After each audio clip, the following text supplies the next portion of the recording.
Olá, eu sou a Nátia Bering, coordenadora do Programa Estadual de Artesanato. Estou aqui hoje para mais um dia de palestra. Infelizmente, devido à pandemia, a palestra que seria dada amanhã, dia 26, ela foi adiada para quando voltar à normalidade da nossa cidade. Hoje teremos a palestra com a Luciana Delamare. Ela vai falar sobre a relação entre o turismo e o artesanato. Que temos sorteio no final da palestra. Luciana, por favor.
Olá, bom dia, ainda bom dia. É um prazer estar aqui com vocês na Semana Estadual do Artesanato. Com certeza, esse é um evento muito especial, até porque nós, no Vale do Café Convention Visitors Bureau, estamos muito engajados e muito envolvidos nessa questão do artesanato, resgate ancestral e a relação do turismo com o artesanato, que é o que nós vamos falar hoje, tá?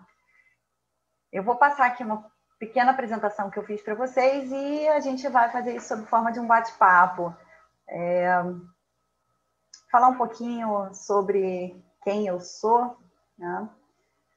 Eu sou carioca, nasci no Rio, morei no interior do estado durante a minha infância, inclusive até numa fazenda, então essa relação com a natureza para mim é extremamente importante, onde a gente faz um resgate também das nossas memórias afetivas.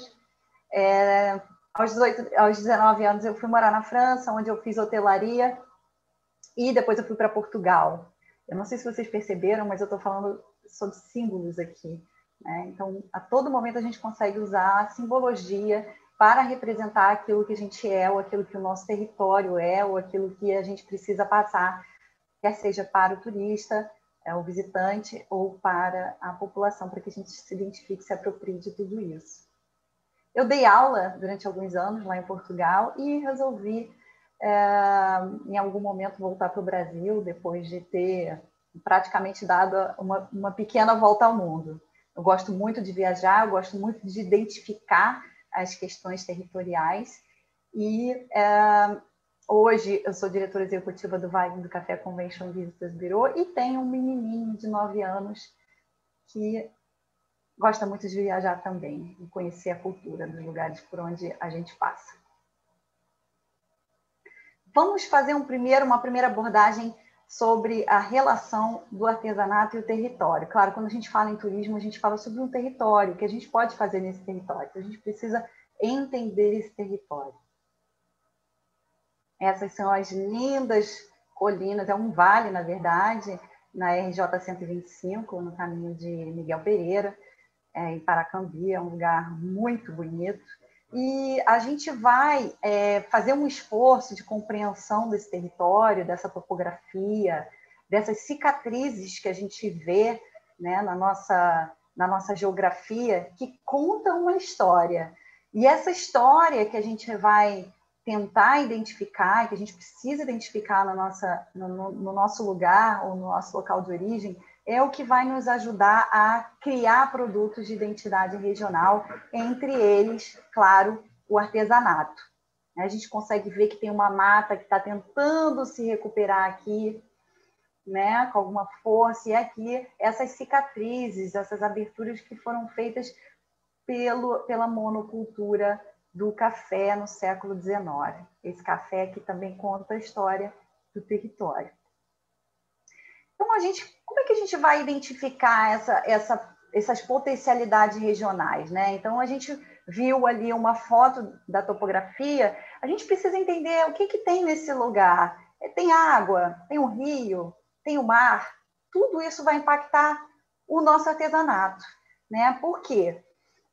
Dependendo da geografia do lugar, por exemplo, se ele for à beira-mar, a gente vai ter um artesanato que seja alusivo ou que tenha alguma relação do homem com a natureza daquele lugar. Então, nesse caso, vai ser o quê?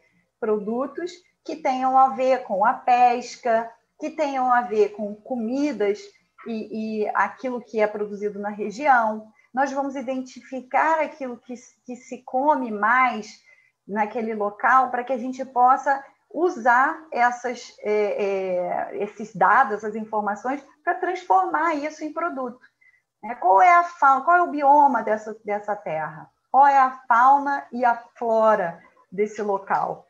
A fauna significa o quê? Eu preciso entender quais são os animais que eu vou encontrar nesse lugar ou quais os animais que eu vou ter que resgatar dentro desse bioma para que ele se torne também um produto de identidade regional ou a imagem dele ou algo dele. Por exemplo, escama de peixe.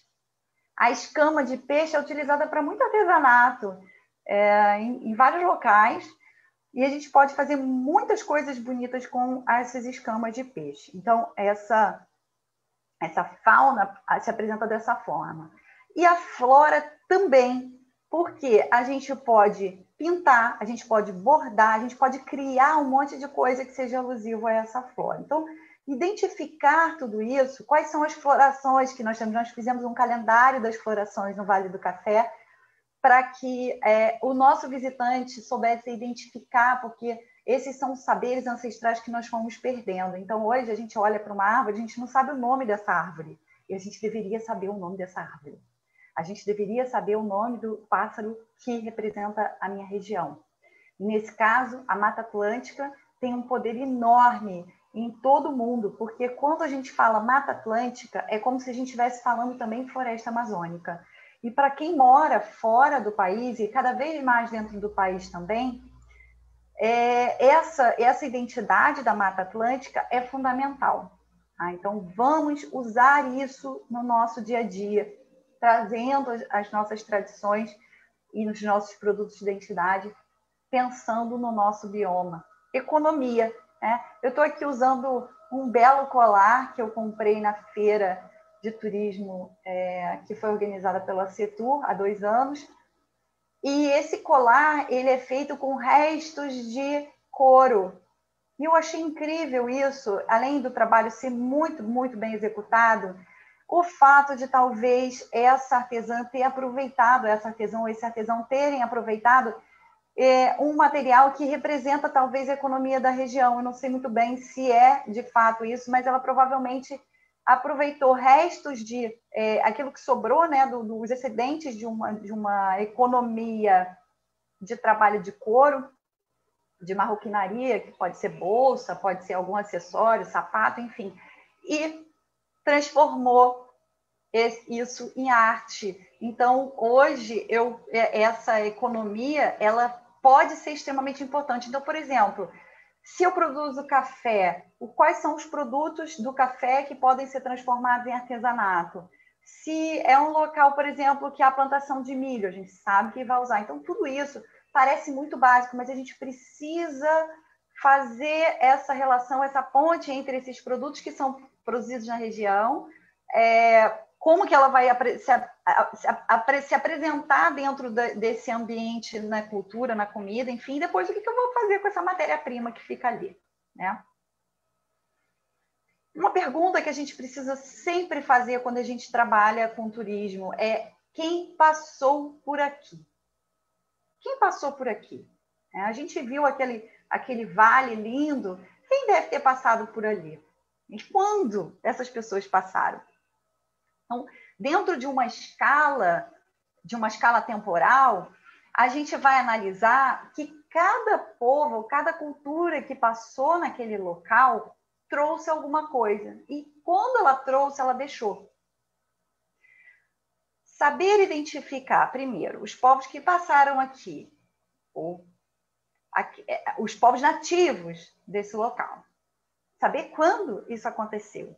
E conhecê-los vai servir de inspiração para o nosso trabalho de artesanato.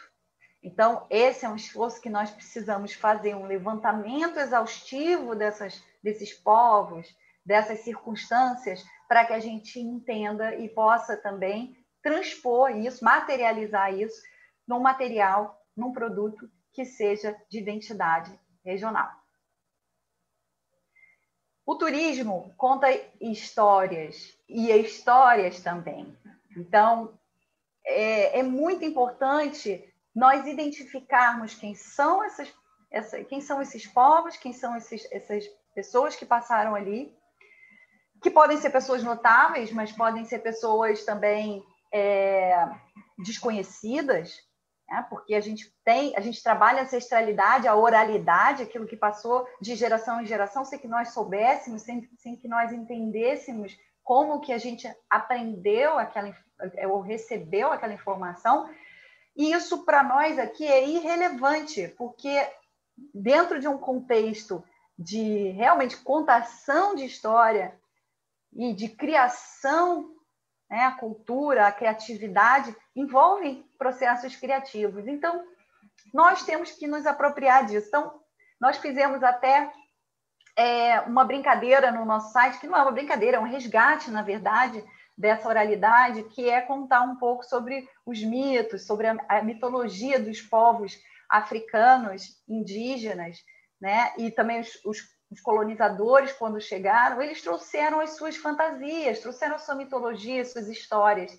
E a gente precisa trazer esses mitos, esses arquétipos, para que a gente possa contar e contar e contar através de esculturas, através de artesanato, através de contos, através de peças teatrais, por exemplo, e, claro, materializar isso dentro do contexto artesanato. Então, essas personagens podem ser diversas. Eu estou dando um exemplo aqui, na nossa região, de algumas personagens que inspiram, né? Eufrásia Teixeira Leite, que é de origem, claro, portuguesa, e foi uma mulher extremamente importante para a região do Vale do Café. Ela viveu em Vassouras, numa época de apogeu econômico do café, e foi uma mulher que revelou talvez uma sofisticação para uma região, e essa sofisticação trouxe, na verdade, para um contexto regional, a arte, a cultura da Europa naquele período. Mas isso não significa que a Mariana Crioula, por exemplo, como aqui está representada, nós não sabemos exatamente como ela era uma escravizada revolucionária, uma negra maravilhosa, que trouxe para a gente, no Vale do Café, a cultura afro. E esse resgate da cultura afro faz parte da identidade da região. E os puris e os coroados, que eram os povos nativos da região, que também deixaram a sua bagagem. Nós precisamos juntar todos eles e fazer com que todos eles sejam igualmente importantes para a nossa cultura. E o artesanato vai viabilizar, vai permitir que essas personagens ganhem vida novamente. Como? Essa arte e o engenho é de vocês, artesãos. Vocês precisam pensar e criar, conversar com quem conhece essas personagens, para que esses produtos sejam criados de uma forma lúdica, bonita, com valor agregado. Então, vamos lá. A gente precisa fazer um resgate da nossa ancestralidade, fazendo algumas perguntas. O que os meus antepassados faziam? O que eles faziam? Eles passeavam, eles andavam na mata, eles trabalhavam como? Eles trabalhavam com que ferramentas? Quais eram os instrumentos? Como eles se divertiam? Que música que eles ouviam? Esses instrumentos musicais que eles usavam, como eram? como eles se defendiam, quais eram as armas que eles usavam, como que eles se vestiam, como eram suas casas, como eles decoravam suas casas, como eles viam a estética. O valor estético aqui no artesanato é importantíssimo, porque nós estamos trabalhando, na verdade, com a qualidade, com um padrão que precisa ser constantemente aprimorado. Essa aprimoração do artesanato, aprimoramento, parece que eu estou em Portugal ainda. Esse aprimoramento do artesanato tem a ver com uma excelência que nós precisamos trazer, que tem a ver com padronizar. Padronizar é extremamente importante para que a gente possa usar como um produto turístico o artesanato. Isso, parênteses, por que isso? Porque quando o turista vem, ele quer ver os produtos similares, com a mesma qualidade. Né? Quando a gente tem dois produtos muito diferentes, um com a qualidade inferior e um com a qualidade superior, isso não dá uma sensação de homogeneidade, de prática, e a gente precisa melhorar isso. Bom, ficou tudo meio nebuloso. E agora? Como que a gente vai transformar todas essas histórias, todas essas personagens, todas essas informações que nós temos em produto turístico? Então, essa é a pergunta que a gente faz. A gente precisa identificar quais são as matérias-primas originais, as técnicas que nós precisamos resgatar, e a gente precisa, conforme eu mencionei anteriormente, agregar valor ao produto. Um parênteses aqui, nós estamos nos jardins do Museu da Casa da Era. Esses bonecos são os bonecões que são uma inspiração de origem europeia, que tem, inclusive, no norte de Portugal, na cidade de Viana do Castelo, e que foi importado. Olha só, são dois personagens importantíssimos na história do Vale do Café, Mariana Crioulo e Manuel Congo. Ou seja, os bonecos brancos europeus se transformaram em bonecos pretos. E eles estão vestidos, eles estão materializados de uma forma original.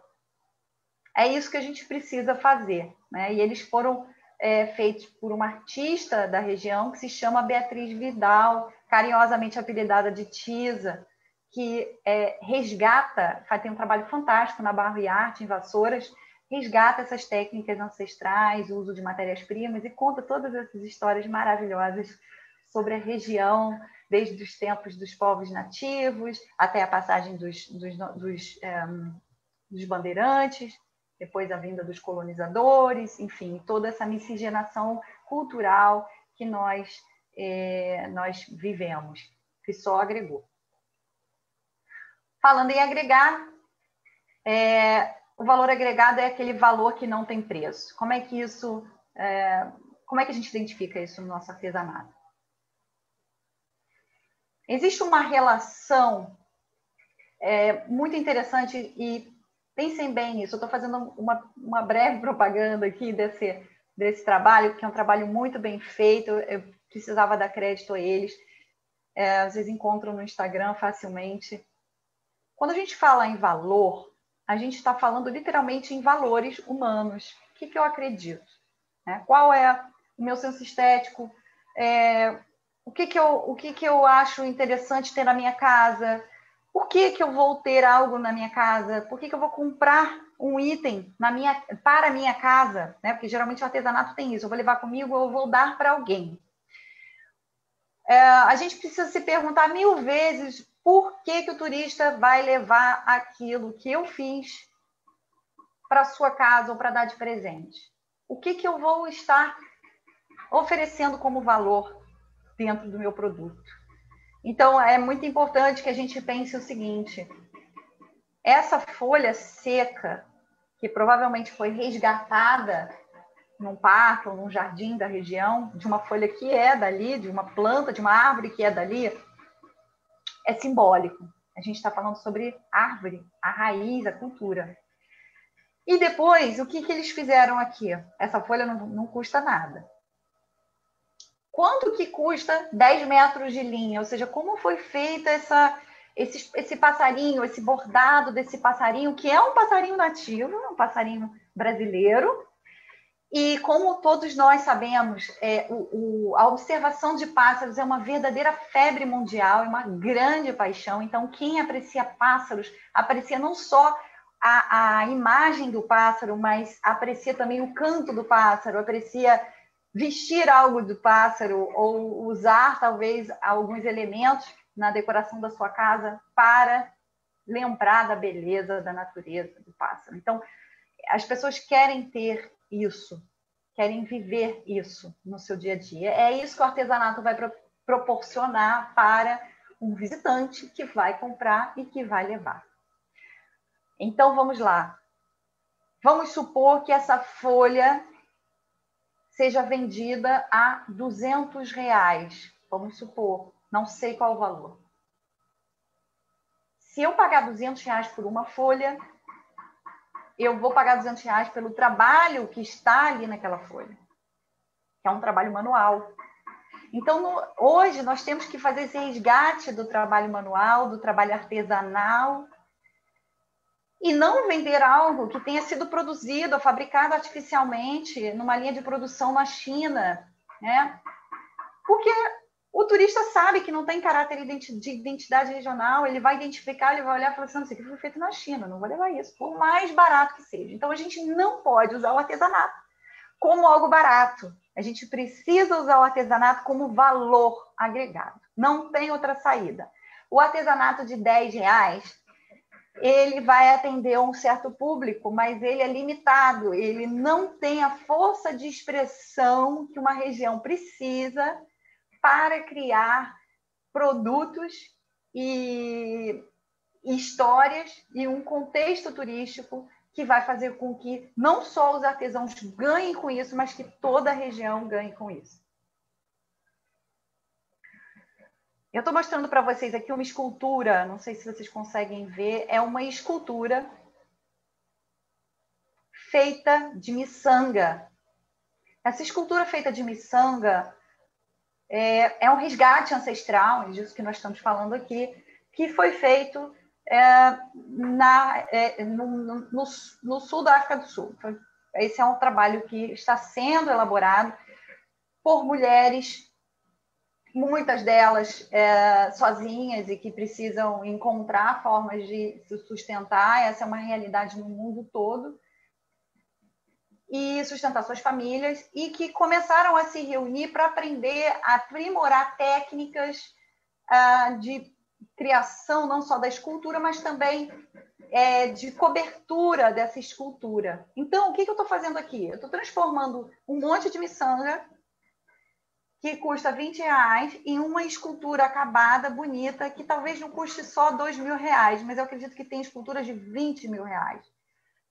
Então, nós estamos pensando no seguinte, a gente transforma o artesanato a um status, a gente eleva um status de obra de arte, e isso é reconhecido.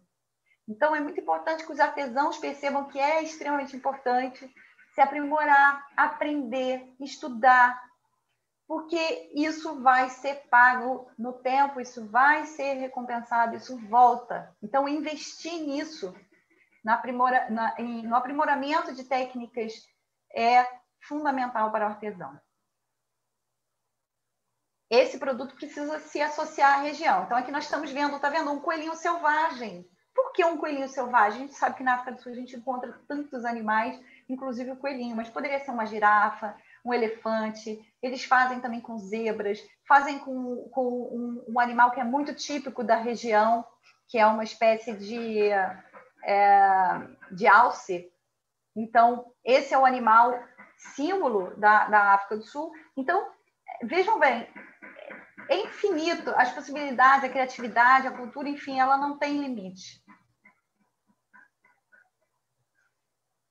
Esse é um trabalho também com miçanga. Eu usei a miçanga aqui porque eu acho que é um produto barato, né? Mas eu queria justamente mostrar como ele pode agregar valor.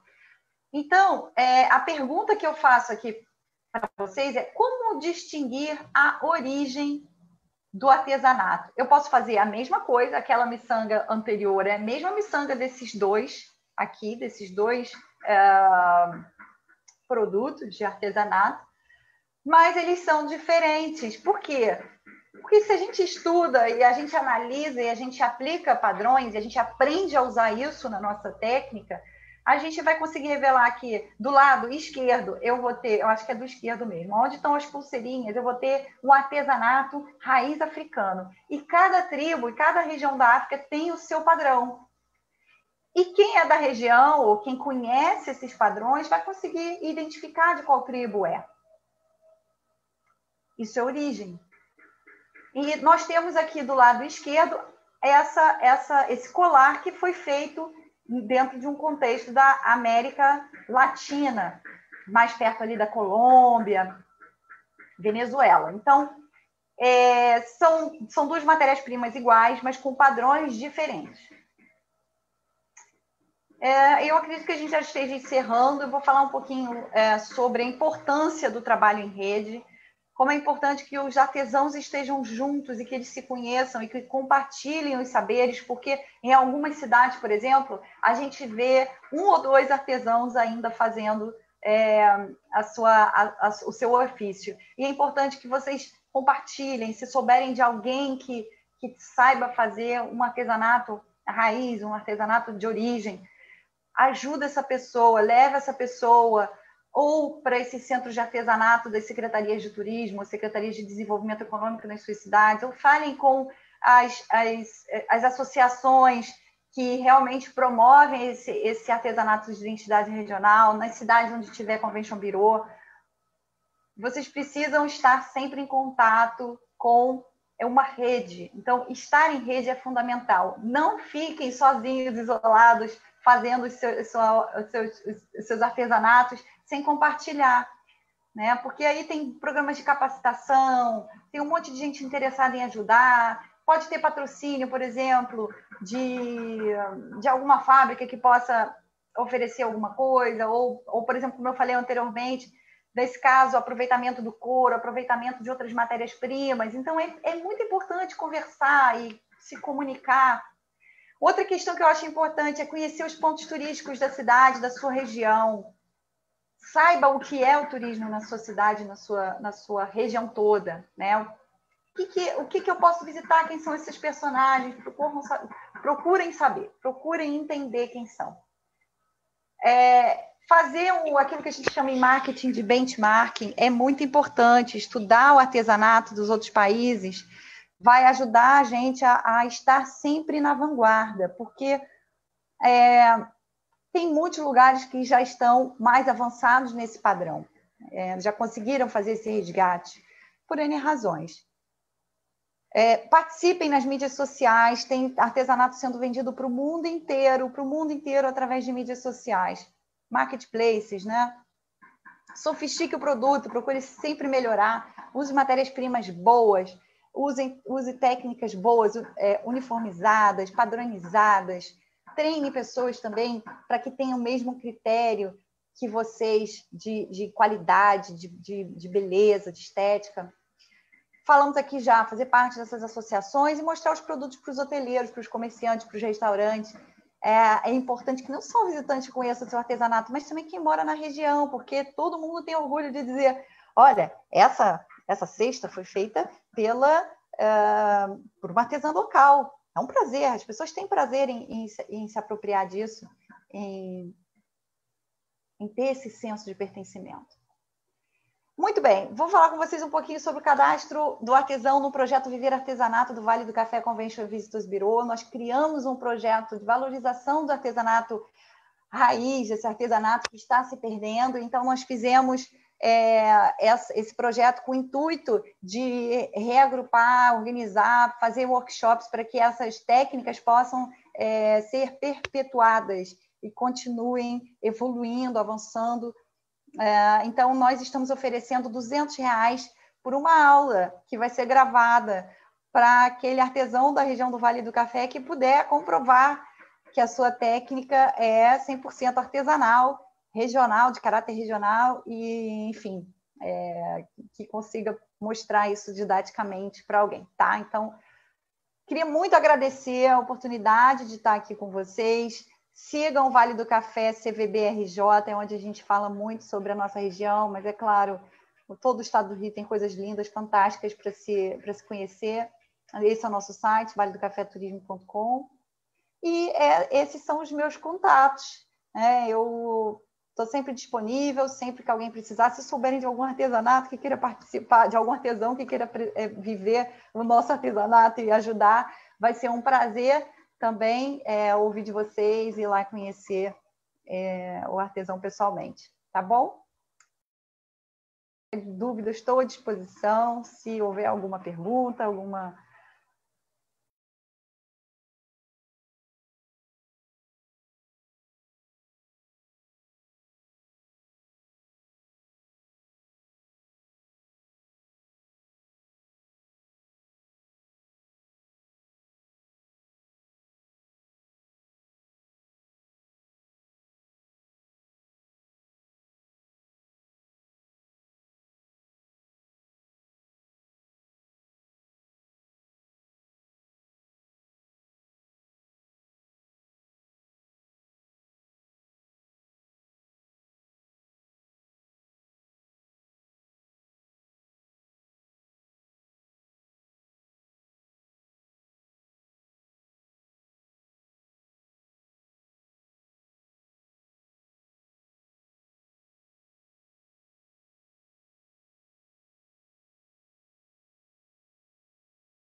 Muito obrigada, Luciana. Foi de grande valia essa sua palestra.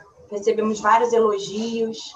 E agora vamos ter o sorteio dos kits. Úrsula.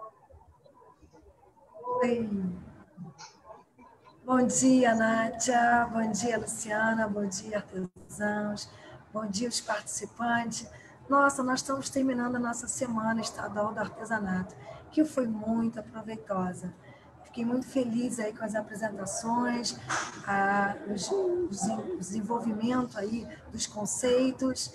Bom, vamos lá aos kits, né? O nosso sorteio aí tão esperado novamente, que está sendo um sucesso. Nós temos 3 kits aqui para sortear de técnicas diferentes, que é o crochê, pintura em porcelana e tricô. Todos eles já foram demonstrados em nossas oficinas. E caso você, artesão, participante, que tenha perdido, não pôde assistir, vai lá no nosso Facebook Artesanato em Movimento. Clique na nossa página e aprenda. E lembre-se, aprender nunca é demais. Então vamos lá agora, o nosso sorteio. Lembrando, hein?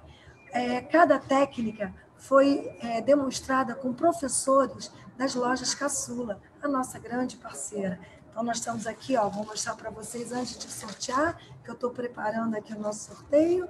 Vamos lá? Temos aqui o crochê com a professora Karine, temos pintura em porcelana com a professora Alda Soares e temos o tricô, nossa técnica tradicional, da nossa professora Vitória Quintal. Vamos lá, então, agora o sorteio. Vamos lá, sorteando. Opa, tá aqui os nomes. Tatinha Araújo. Nossa, adorei esse nome. Tatinha, aqui, ó, crochê, venha buscar o seu produto. Temos aqui, ó, Carlos Matias, com a pintura em porcelana, e Sandra Dias, com o tricô. Apesar de que eu aprendi, sabe, caros amigos, que o tricô também pode ser feito com a lã, não só com linha de algodão. Que bacana, tá vendo? Aprender nunca é demais. Gente, olha, parabéns a vocês e para adquirir os seus kits, ligue para 21 3803 9400. Vou repetir, hein? 21 3803 9400. Entre em contato conosco para agendar e pegar o seu kit. Aí, Nath, agora é você, hein? Lembrando que nós só estaremos funcionando até a data de hoje devido ao feriado que foi dado por conta do Covid. Estaremos retornando no dia 5. Por conta disso, também, amanhã, a live que teria no dia de amanhã, dia 26, ela não vai ocorrer. Assim que retornarmos, a gente providencia e divulga essa live, tá? Vocês não vão ficar sem a live. Quero agradecer a participação de todos. Foi uma semana muito prazerosa, foi muito enriquecedora, e eu vou aproveitando para agradecer a todos os palestrantes, a todos os professores, ao nosso secretário de turismo, grande incentivador, Gustavo Tutuca, e aproveito para chamar um vídeo dele, que ele tem um recadinho para vocês.